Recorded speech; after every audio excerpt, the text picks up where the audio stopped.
Ako lang i-demo atong bagong setup karon sa VLAN, which is mo na itong bagong release VLAN. So wala na siya USB to LAN. So direct na tanan diri sa switch hub.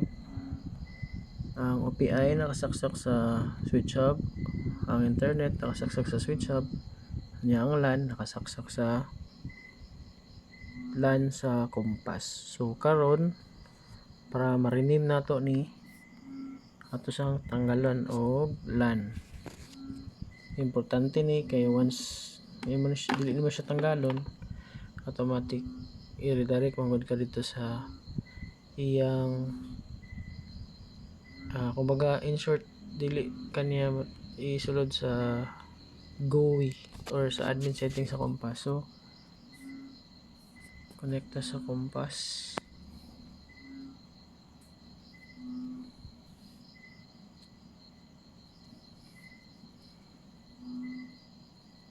So automatic na siya, di ba? So muna siya atong password kamo na balad diri.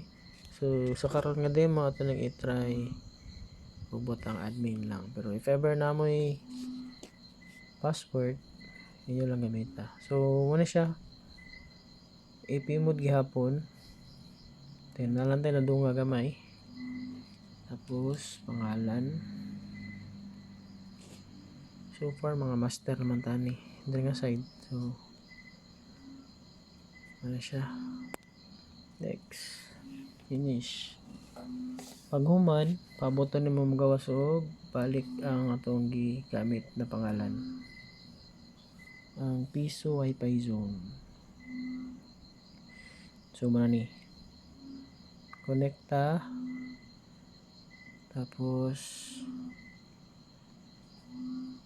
pabuton na to connected. So once connected balik ta sa admin settings sa compass. So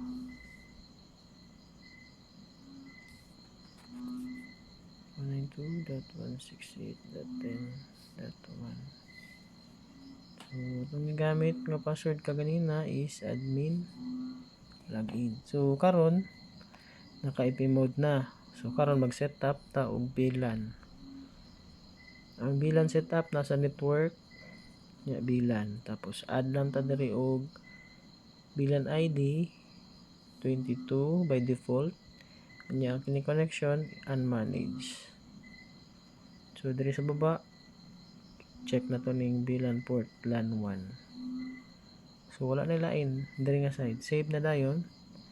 Then once ma-save adto ta sa network, tapos wireless. Diri sa wireless kining LAN diri nga side ilisan lang ninyo og VLAN. So once mailisag VLAN, apply, then paabuta nga mo reboot or mo reset up ang ato ang antenna. So once ma-save na nimo, automatic pwede na nimo siya ibalik og saksak ang ato ang LAN cable gikan sa switch hub.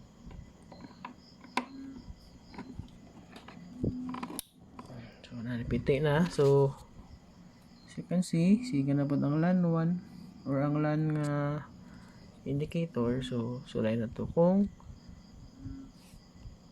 pop up na ba ang atuang portal. Nice. So konekta ko sa piso wifi zone. So connected na. So tayo to sa default gateway.